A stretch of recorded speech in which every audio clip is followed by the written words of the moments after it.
Hello, this is Lisa LaRose on Connect to Love here on PRNFM, and I'm so excited because my co-host Michael J. Russ is always such an inspiration, and we were talking before the show and about what it was that we wanted to speak about today, and of course we wanted to continue on the train of love, the love train. And there was a quote that I posted. It was by Daniel Pinchak, and it's very simple, and it's so true. It says, the universe only pretends to be made of matter. Secretly, it is made of love. And what's so interesting, I think humanity has kind of gotten a little bit away from that. If you look back to the 13th century poet Rumi, he said that the universe is not outside of you. If you look inside yourself, everything you want, you already are. And so I would assert that we are love. And for some reason, we have begotten a little bit away from that. But I think around the world, people are becoming more aware about the power of love and really tuning into it. You know, love is really amazing. It requires no special talent, no skill, no knowledge. It's held within us. It's something that we have access to. It's ever present. We just have to invoke the gift. So before we get into this, I'd love to welcome my co-host, Michael J. Russ.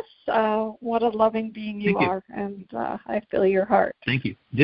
Ditto to you as well. It takes two to tango in this world, and I feel like every time we get together, we have this loving dance of conversation.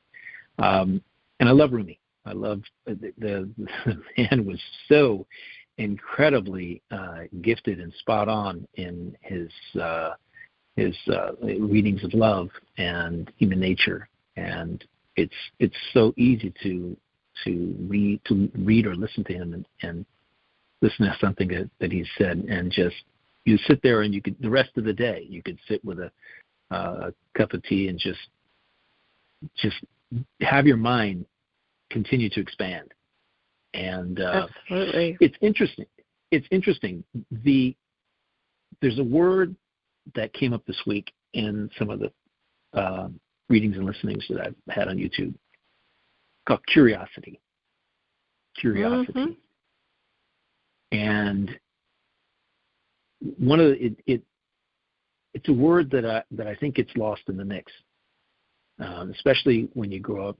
You know, you're born incredibly curious about everything, and then, unfortunately, when you go to school, your curiosity is kind of like beat out of you mentally, where you have to conform, and you can't be curious, because curious means that lessons won't get learned, time frames won't be adhered to, and testing will not occur in its proper order, right?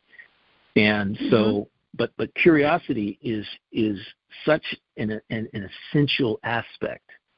And when you combine love and curiosity, you've got a very interesting mix.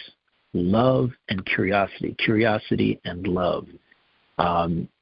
It was with anxiety, or being in a depressed state, or being in a state of discord, being in a situation, being involved in drama in life. You know, the stuff that life kind of brings your way, right? The things that you attract to you that may not always be pleasant. The thing I learned this week that I have been adhering to every day, whenever you have a thought, a negative thought, or you're in a situation, you might get a phone call, this or that, somebody's upset, and this is really applicable to the everyday person out there working in the world. Not every moment will be pleasant. However, what you can choose to do is love on something in that moment. Look around, find something beautiful, and focus on it. Derail the thoughts that are supporting the drama, the memory of drama, the essence of that drama, the time wasting of that drama. It's really interesting. If you work at an office and you can put something beautiful in your cubicle or on your desk or in your office, wherever you are, something beautiful that you can look at, a flower or a picture, something that you love, something you can love on when things happen. I'm talking about everyday reality, being practical and pragmatic when it comes to love. Just focusing on something that you really care about, something that you love, momentarily will derail those other thoughts and lessen their hold on you. And dragging them into the next moment occurs less when you shift your focus, you pivot to something that you love, you look at something. For me, I love looking out on the golf course. I'll look out on it, and I've got tons of things in my office to look at. Art and other things that I've curated that I can look at, and I love that art because I know where it came from, and I loved the experience I had when I bought it, blah, blah, blah, all that kind of stuff. And I encourage our listeners to kind of take that to heart. And we must literally, focusing on love on a daily basis is something that we have to, that I've come to understand, that we need to do with greater fervor. Okay? We've really got to step up our game of loving on things, ourself, having loving experiences, when you're getting together with family, instead of being focused on the anxiety of putting together a meal or is everything right for people when they come over and stressing out about whether you've got all the ingredients and all. Focus on the experience itself, the journey and the experience that you have when everybody walks in the door. Big hugs, tell them you love them, glad to see them. Enjoy the experience and the connection that comes from the fellowship, so to speak. And I find myself of late when it happens, because we entertain a lot. We invite people over because we love having people in the house. I love cooking. I love grilling. I love having people sit down and just share cool things together. Where are we going? Where we've been? Tell me about your experience of this or that. That is so much fun, and that's how I kind of love on people in that way. And not everybody does that, and not everybody is, I guess, into that. However, it's an essence. Let's just say it's essential to life to our well-being, that we kick it up a notch when it comes to love. And I know during this show we're going to give some other ways that people can do that too. And I'd like to ask you, because this is interesting, we live kind of different lives. You've got, from a perspective of what we do on a daily basis, and like most people, we're all doing something different. How in the world do you envelop love into your morning, noon, and night? I'm going to give our audience kind of like that idea. Because I know you've got loving.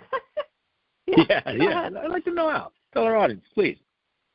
Well, I get up in the morning, and a lot of people reach for their phone. I usually reach for a dog, or two or three. And I kind of everybody has their little pecking order, and sometimes my days or nights are a little unconventional because I have quite a few animals that I care for, including outdoor animals that are in need and sort of show up at my door every now and then for a bite to eat. But so they're my first. As soon as I even move my blanket, they start barking. And it's not a quiet morning. Really? So sometimes I can sneak, but I've got two little eagle ears, and they welcome my day. And then we kind of do the normal dog stuff and let them out. And so yesterday in the evening I ended up taking 9 of them for a walk. With that to me is quiet. I leave my phone at home and we walk, and sometimes I'll take my phone with me, but most of the time, everybody has their own little routine and things like that. But for me, animals are a big part of how I express my love. And I think that instead of we all wake up in the morning, we have our daily routine. You get up and brush your teeth and have your breakfast and whatnot, and you try to set your day so that you can minimize your stresses or challenges, and you sort of pay attention to that inner voice. But when you got this little, 6-pound chihuahua just barking for attention to be picked up and kissed up and loved, it's a great way to start the day. It really is. It's very soul healing. And I ever since I was young, I've been rescuing somebody, and finding homes for them, and some of them stay, and some of them, move on, and some of them go back to the wild. It's just one of those things that I enjoy doing. But, I really have to say, Michael, and I love the word curiosity, because I was always very curious. I was always very curious about things, nature, animals, people. And like you, I think that you notice things and that you watch, and that's part of what your curiosity is. And I think part of that, too, is because of your big heart. So you notice if there's somebody in the room that isn't feeling comfortable, and you will extend a kind word to them. Or you may notice that somebody needs help doing something, whether it be with their groceries or walking, they drop something, whatever. I mean, those are all simple kindnesses. They're all simple acts of love. I don't think that, if you decide, and I love the word beacon. I saw somewhere about being a beacon for love, and I thought, wow, what is, really what is that? It's like being a guiding light. And so how do you shine that light with other people, and how do you transfer that? And I think sometimes I had a good friend, a very good friend, a very dear friend of mine who lost her brother, and I went to the service, and it was, I'm kind of I'm not a emotional person when it comes to everyday things. Most of the time I don't cry at funerals, I cry at weddings. But there was the family. Her brother was special needs, and he had been in a wheelchair his whole life, and they had it was just such an amazing service, because there were caregivers who had cared for him and loved him, and friends of his that came, and the family. And they showed a video at the end. He had a really big love of baseball, and they showed a video from when he turned 60, and all of the things that the family had done, not just the immediate family, but the extended family as well, to really express their love for him and really see him as extra special, that there were so many things that he offered and so much joy. And it touched my heart so deeply. I can't even tell you. And I would say that he would be a beacon for love. And when I was walking into the funeral home, it was interesting. My friend's boyfriend was there, and his grandson was there, and I hadn't met him. He was only 7 months old, and I looked at him, and I'm looking at him, and he's looking around, and I know that he's seeing angels, whatever, everything that's all around. And I said to him, I said, look at you.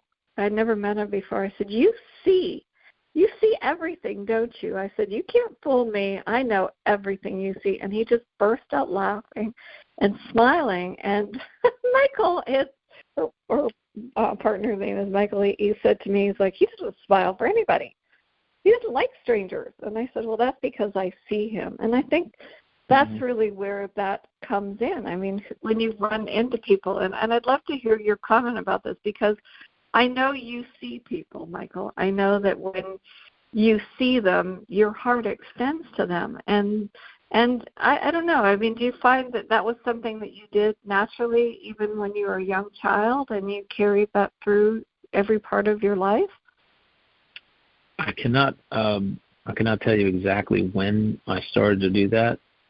I do know that it was just something over time that just developed. I have this way of being able to walk into a room any room, wherever I am, whatever the event is or place. I can walk into a restaurant, a crowded restaurant, and I just look around and I see something different than what most people would see. What I focus on is expressions, energy, looks, body language. And I can look at a table of a couple, and I can kind of sense, where they are. And it was interesting. I have a favorite restaurant I'm going to next Tuesday. I go at least every couple of weeks. We go every couple of weeks. And I was in there one time with both it was last year when my mother was here in 2022. And we were sitting next to a couple, and she had this really beautiful outfit on, beautiful blue top. And I just kind of kept looking at it, and she had this really strange look about her. I guess energy was interesting with her and her husband. And when we got up to leave, I had helped my mother up, and we were, moving out. She had a walker, got that together, and we just before we left, I turned around to her and I said, "That is an absolutely gorgeous blouse that you're wearing." And her face lit up like sunshine. Aww. And it was as if I could sense that she wanted to be acknowledged and noticed. Not because of some ego thing, but because she needed to have somebody just acknowledge her presence and her existence. And I'm going to be paraphrasing what she said to me, but it was something along the lines of, "Oh my gosh, it's been so long since somebody said something like that to me." And I said, "Well, you deserve it, And I didn't introduce myself. It's not about who I am, who she is, and all that kind of factual stuff. It's about extending a hand of love, so to speak, acknowledgement through love, and helping them understand that they are important. They are important, and all they have to, and it's up to them to start believing that they're important. So much of our society is unfortunately focused on outer love, right? Finding love from someone else. It's $1 billion industry now, finding love, and I think the $1 billion industry ought to be finding your love within. Absolutely. Because once that occurs, then you unlock, as it was Carol Collins that said this to me just this morning in a recording that she gave me. When you love is the key that unlocks the door to everything. It's love of self and love of the guide that's with you for your entire life. Once you develop that loving connection, everything is possible. It's really the most interesting thing. Everything becomes possible. A lot of time, energy, effort, and attention is spent on the things that don't matter. And decades ago, I used to just express to people that wasting time on things that doesn't matter is not going to get you anywhere. It's not going to get you where you want to go, because it's like spinning your wheels. Getting involved in trivial stuff, the stuff that isn't going to matter in 10 minutes from now, let alone 24 hours from now, that kind of attention, it derails you from feeling happy, joyous, joyful, loving. It's when you pivot around, you put on these glasses and start looking at the world through the eyes of love for yourself, love for other beings, love for inanimate objects. Doesn't really matter. You can love anything, right? It's the feeling you get from loving on it that counts. The feeling, it all comes back to you. It's how you feel. about that thing. I've told you this before, I love convertibles. I love them. I think I told a story last week about driving down the road and being comfortable, and I just love driving my convertible with the top down. I don't care if it's 100 degrees outside. I'll just turn the air conditioner on and have the air conditioner blowing on me with the top down. Awesome. It actually works. It believe it or not, it works. You just angle things down, and you get this cold air circulating around in the cabin where the hot air is blowing over you. However, the feeling I get of the loving feeling I get for myself, it was a gift to myself. And it's it's a 21-year-old vehicle that I lovingly cherish and take care of. And the feeling I get when I get into it and I drive is the feeling of love that I feel for myself and for my life. And it boils down to just two things: love for yourself and love for your life. If you're not loving your life and what's in it, it's a sign you need to make a change. You need to change something. Figure out what you're not loving and what you're loving, and love more of what you're loving instead of and don't focus on the other stuff, or just get rid of it altogether. It doesn't make any sense. Life is too short for not feeling the greatest emotion since sliced bread. Come on, it's amazing. I had this. You come from love, and you seek it your entire life, and then you return to it. Right. That's what I like to say. No, it's funny because a lot of people will say to me, "Wow, that I have one dog, and that's a lot of work. You have a lot of work," and I don't ever look at it like that. I love that's the problem. My animals. I love providing a safe space. I love seeing them bloom. I mean, the one little beagle, he's like a beagle terrier that I adopted from West Virginia, who came, my Snoop dog, little Snoopy, he had a really rocky start. And so when he came to me, literally the person brought him, they were going to surrender him, and then they kind of, oh no, we're going to keep him. And then literally they called and they said, we're on our way and we have to get right back. They literally didn't even stop. They dropped off him in a crate and took off. And it was so interesting because he didn't know how to play. And it was like, trying to, I suspect he spent a lot of time in a crate. So, getting him acclimated to the thing. And the first game, and it sounds so funny, I actually should videotape it. Like when I go into the bathroom, he likes to follow me in the bathroom. And it's part of his ritual. So I thought, well, what am I going to do with this silly little dog who doesn't want to know how to play? And one day I took a tissue because I was blowing my nose, and he was watching me very intently. And I said, "You want to blow your nose?" And I went, and made, pretended I was blowing his nose. He lit up like you wouldn't even imagine. And so that's our game. And that was the starting point for how I taught him to play. And now he's starting to play with toys. But you know what? It fills my heart with so much joy. It's like you're convertible, the air is hot, and I have to pick up puppy pads sometimes. I don't care. I don't.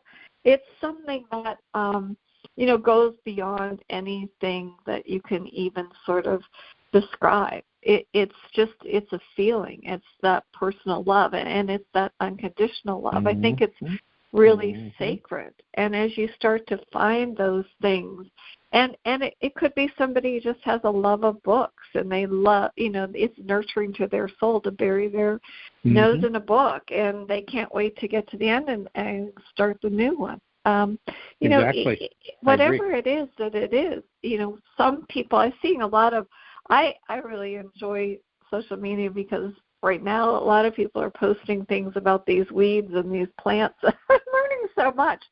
I really love it, and I really appreciate their joy and their enthusiasm. I saw this one woman, and she's just amazing. She rescues bees. She has a love of bees, and she can literally reach in with her hand. I'll post one of the videos on our Instagram, because she just reaches into the swarm and she gathers them up and she relocates them into a safe hive, and and then she explains, like, they have to get to accept the queen, because this one particular colony didn't have a queen, and they accepted her. And then once they accepted her, all the other bees fell and came in. And I thought, oh my gosh, how you get to that point? But it's because of her energy. It's her vibration. Right. It's who she is. Exactly. And I think that when you make, love is a choice. So whatever it is that you want to love, it do it wholeheartedly. It begins, as you said, with loving yourself. And when you love yourself, then you share it with everyone and everything around you. And it's and I think that encourages love as well. I mean, we all have amazing gifts, and it's just tuning into them. Now, in her case, I mean, who would ever thought?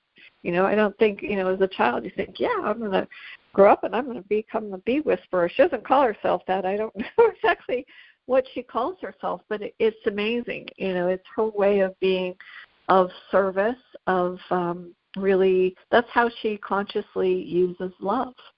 And I think that for for each one of us. I'm gonna tell you, piggyback on you getting up in the morning and having a dog. We used to have dogs. Unfortunately, they passed over. But I've experienced exactly what you've experienced with your dogs. I know two things. First, I wake up with a cat lying next to me. So these days, who comes onto the bed at least 4 times in the evening at night. Sometimes, because cats play at night. They sleep all day and they play all night. which is like totally opposite of human beings, right? So several times during the night, she'll jump up on the bed and walk up right next to me, and she'll meow like, "Hey, you up? Can you give me a little love for a second?" And sometimes I'm just rolling over, and I'll take my hand and just kind of give her a little head massage. And she'll lie down, and I'll just lay my hand on top of her body, and she'll stay there for a few minutes, and sometimes she'll just get up and just jump off. That's all she needed. Other times, I wake up the last couple of nights, and she's splayed out right along my side, feet practically hanging over the side of the bed. And I wake up like that. I'm cognizant that when I wake up, she's somewhere on the bed, either left of me, right of me, down at the foot, somewhere, right? And it's interesting, the habits. This is a rescue, by the way. She's 7 years now with us, and we rescued her when she was 2. That's wonderful. Aww. Yeah, and the interesting thing about rescues is exactly what you experienced. That you don't know what they've been through. You're guessing. And when I rescued my Aussie 18, 19 years ago, she was 3 years old and had evidently been an outside dog because everything inside was unfamiliar. Didn't know how to climb stairs, didn't know how to play, didn't know how to do anything. And it was our Corgi that taught her all that. The Corgi taught her how to climb stairs. The Corgi taught her how to play and how to chase a ball. Because we'd go out, the Corgi we'd throw the ball to the Corgi, and then she'd watch, and then within a couple of days, she wanted to go do it. And then so we did it with her, and we did it with both of them. Something you can do when you have barn property and lots of room to in a pasture or in a grassy area, field to just simply run. However, animals are just one thing we can love on. There's a lot of people who you don't have to have a live being of some kind, a furry being in your presence in the morning. You can wake up and embrace the day, go out on your patio or deck or take a walk. My routine has completely changed in the last 2 months.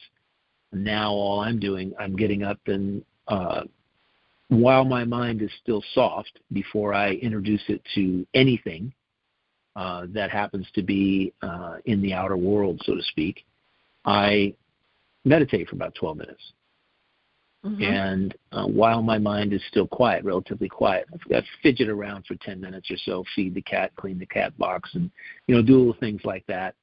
And then I'll sit down before I no outside influences. Before I expose my mind to outside influences by way of television or talking to other people, whatever. And it's so gratifying to get that 12 minutes of time, of quiet mind time, first thing in the morning, sort of establish my connection with my guide and just hang. And it's my self-love time. And That's I've come beautiful. to now after, doing it for at least a month. It's expanded, which I really love. And when I'm just sitting in my office, I just watch people go by who are playing golf. They come down the hole. We've got a hole sitting right out here, and they come down the fairway, and I just watch them and live vicariously through them for a couple moments and remember how much I enjoy and love the game, and then I will play in a couple of days. And to our audience, I can simply say this. Well, when I was talking about loving on something, it's good to establish that intention first thing in the morning, as soon as you get up. So much of our time is spent on, I'm not going to say the drudgery of life, because that's just a perception. However, we do perceive that we have chores to do before we go off to work, right? And instead of seeing them as chores, see them as opportunities for loving what you do. You have to pick up after your dogs. I have to pick up after my poop box. There's accidents. There's all kinds of things that occur. And instead of focusing on it seeing it as a negative thing, seeing it as one of those loving expressions from the animal that you have, whatever's going on with them, seeing them encapsulating it as part of your love for that being is another way of looking at it. Cleaning the house, I do the same thing. I love cleaning the house. I don't see it as drudgery. So, I have to do this. Oh, gosh, I need to do that. No, it's like, let's settle into this and have fun, have joy doing it, and have a joyful time. Because when you get done, you're going to see how beautiful it looks, and you can revel in it. And it's like everything. There was somebody on there was a Stanford study at some time that said some high percentage, over 70% of people didn't like what they did for work, for their vocation, and which is a crime when it comes to love. It's like it's the least loving thing you can do is something that is go to work to earn a living doing something most of which you don't like, and because somebody told them that money is the reason you go do things. Well, money's awesome. I love it. I love the heck out of it. And as I told you before the show, I'll kind of weave this in there. When you love money, you get more of it. When you like it or don't like it so much, you don't get much of it. It's important it's just a resource. It's just energy. Energy. You love energy. When you have loving energy, you get more love. When you love money, you get more money. And anybody who doesn't have enough at the end of their month, turn around, instead of saying, I don't have enough, I can't afford it, change the language around money. Change the language.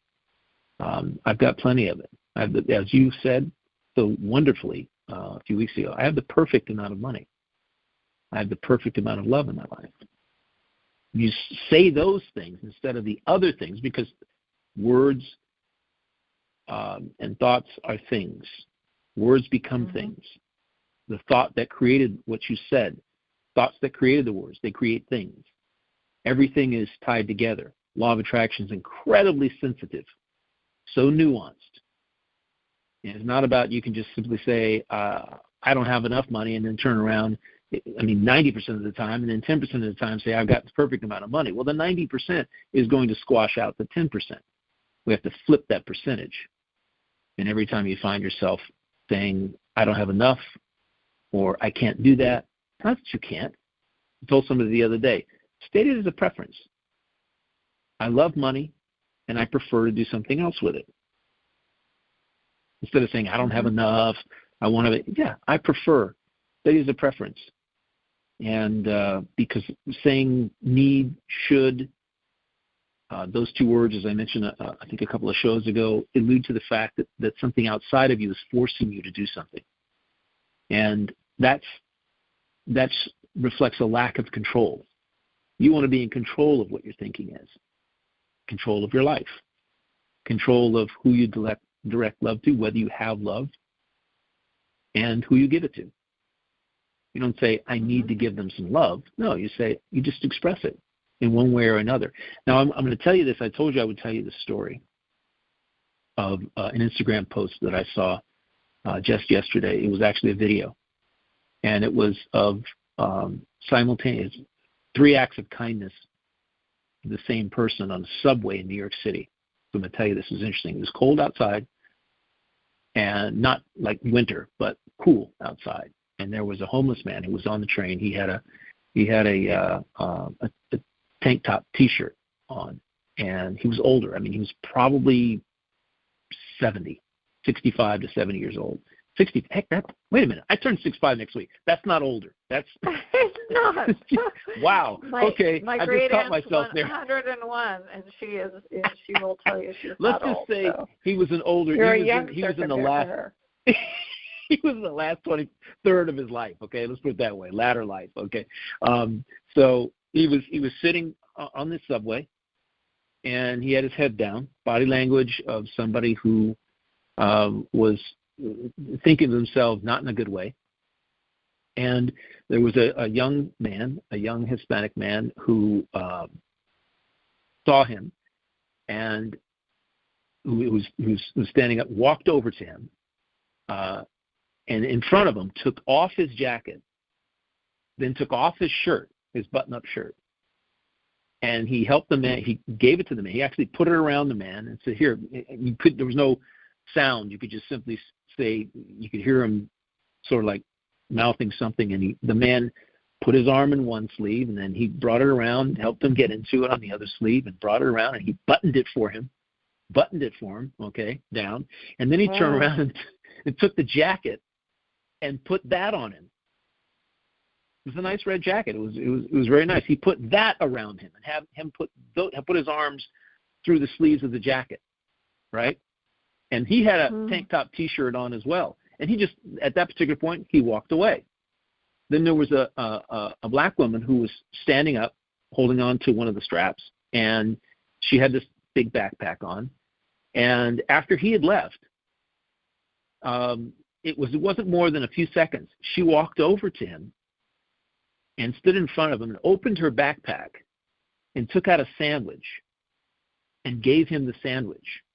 Right? Wasn't that nice? And then she walked away, and then he started to open the bag, and the woman sitting next to him, right next to him, another older, I think she was a Hispanic woman, she quickly stuck out her hand like, no, don't do that. And she reached in her bag, and she got out a wipe,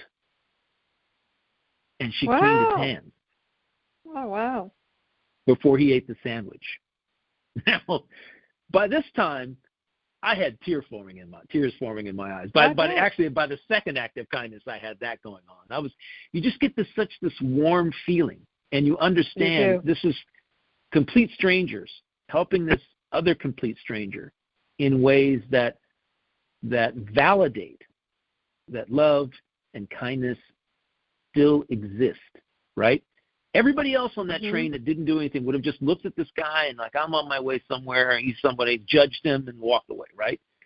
And it's so beautiful to see that kind of love for yourself and for another human being to do that. And I wrote in the comment, if this doesn't put a tear in your eye and warmth in your heart, then you really have to reassess what you're thinking, your thought process about yourself and life. Really, you have to do that. If that doesn't touch you in some way, then it's time to re-examine the life you're living and what your thinking is. And that's so true. We are as I like to say, spirits, balls of light in different suits of clothes, different races, different sizes, different ethnicities, different religions, different everything, right? But that's where we are. And I love seeing when I go into places, I see a bunch of souls with different personalities. And some of those personalities I resonate with. Some of those personalities I don't resonate with. I don't spend any time, believe it or not, with anyone who doesn't resonate kindness, love, and joy. I don't. If I don't see a smile on their face, right. If I get a vibe from someone that they don't want to, I know what kind of vibes. They don't want to be there, or they don't want to interact. Not because they're angry or because they're sad or depressed or whatever, but because of some conscious decision that they've made, and that's the vibe they're putting out. I don't need to waste my time there. There's enough people I can sense who need just a little bit of acknowledgement in their life, that they an act of kindness, even if it's just, hey, how are you? I hope you have an amazing day. Make it an awesome day for yourself. Or that, you've got, I really love that thing you're wearing. That color is phenomenal on you, because it is. I don't just say it, but there's certain colors I like, things that resonate with me, and I'm sure there's things that resonate with you. And the loving gestures that we can express in some way throughout the day they're gold. They're golden. They make me. I do it for me. It impacts them in a positive way, but I do it for me. It's like I feel awesome by just smiling at someone and saying, being polite. I took my laundry in yesterday for the second time. I had picked up a load and took another load in of laundry for dry cleaning, and the two women behind the counter. It's like, why wouldn't I treat them like queens? Why wouldn't I say, yes, ma'am, that's exactly right. That's what I'm looking to do. And yeah, I'm patient. You've got somebody else you're dealing with. Just take your time, and be a positive presence, a joyful presence in the face of someone who may have other people coming in that are just, dumping on them, dumping their negative energy on them. I want them to feel good about what they do. They feel good about what they do. And I want to validate that their feelings about themselves and what they do are valid. I want to resonate it back to them. And that's a different way of looking at engaging with people. I think, Michael, you're recognizing that, love truly is that universal power that binds us together and brings meaning to life, which is why you tear up when you see those random acts of kindness. That's why I teared up when I watched the video of my friend's brother and all the lives that he touched. And they played at the last song of the service was "Take Me Out to the Ball Game" because he played. He loved baseball, and it just. I lost it. I did. I have to say that song lost it. In those circumstances. Oh yeah.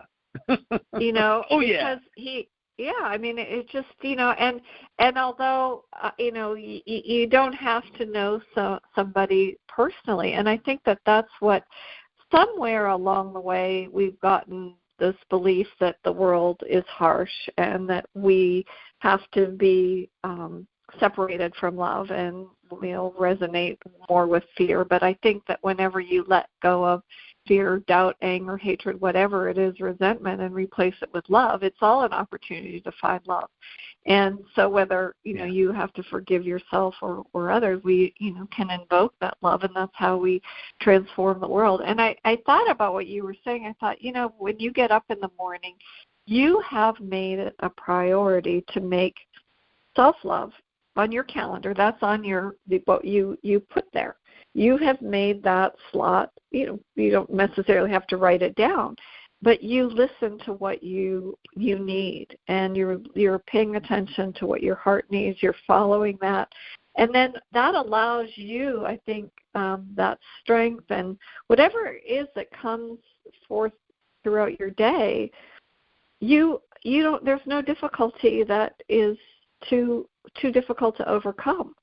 because you have grounded yourself in that place of love. And it's the love that you have grounded for yourself internally, which is really beautiful. Yeah. And I think that, I would encourage everybody to decide to make love a priority in your day.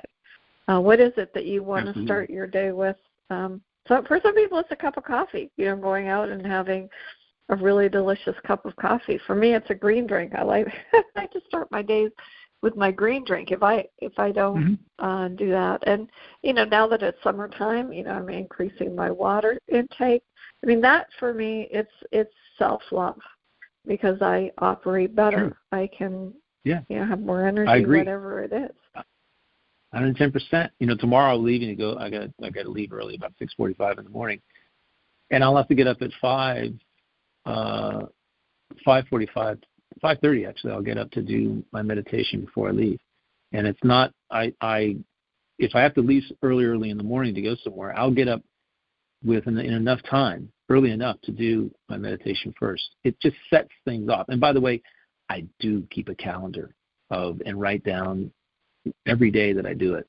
I take that calendar everywhere with me, and I can look at the calendar and I can see with a sense of deep satisfaction that I'm keeping my commitment to myself.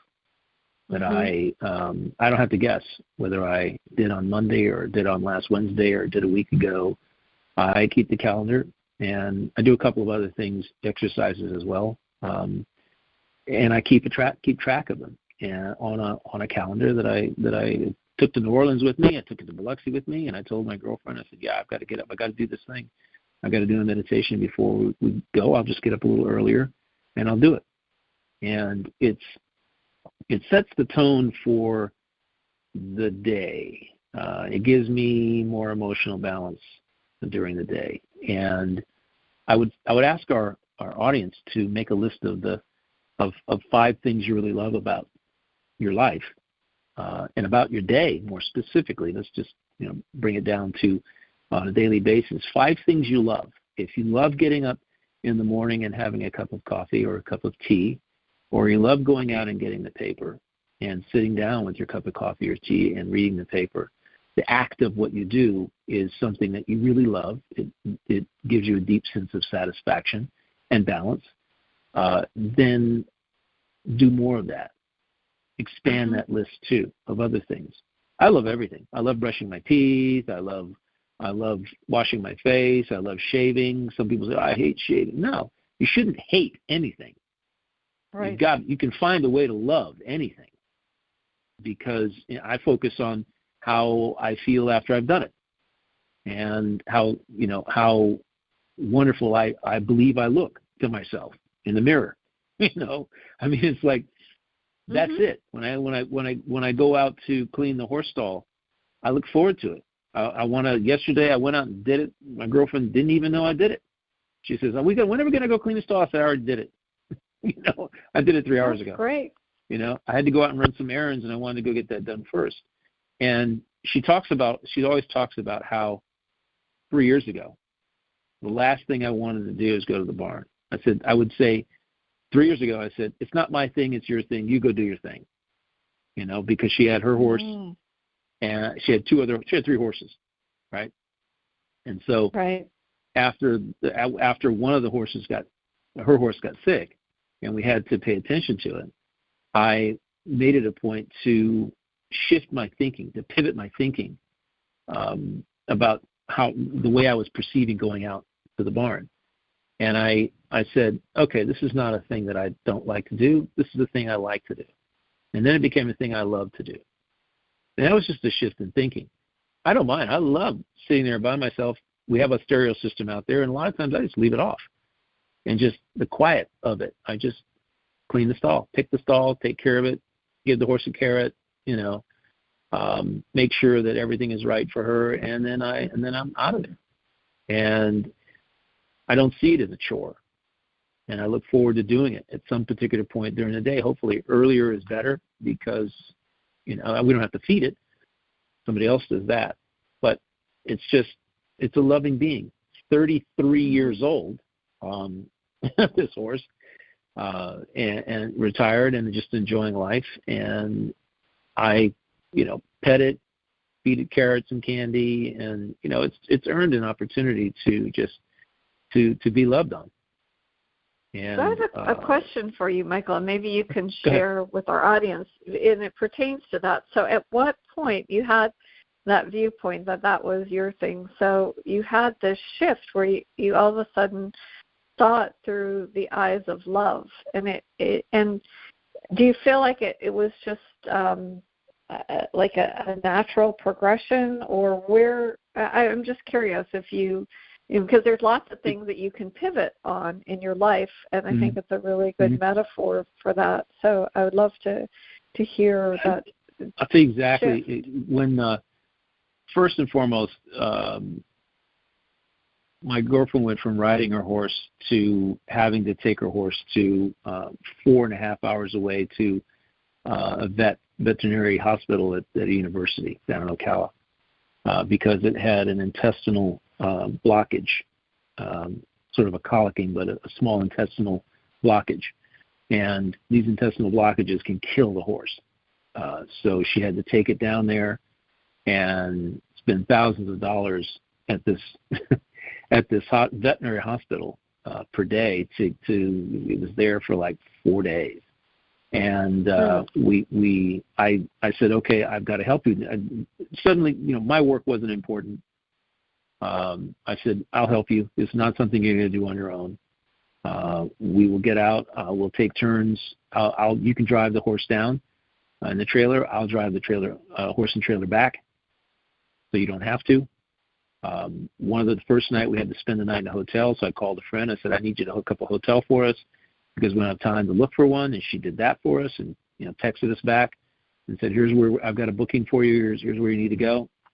And we parked the trailer at the hospital, left it there, and I was the one who always put the trailer on and off the truck. It was a gooseneck, and I did all of that, backing it up, hooking up the gooseneck, and all of that. And I came to like that, and that's a really interesting ball of wax. But I think I can tell you exactly. It was the love I have for my girlfriend. And what she was going through, I wanted to make it as I didn't want to make it as harder on her than it really needed to be.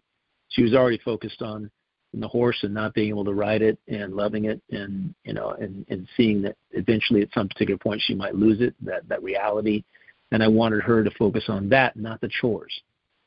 So after she came back, we had to leave the horse in the stall for 2 weeks.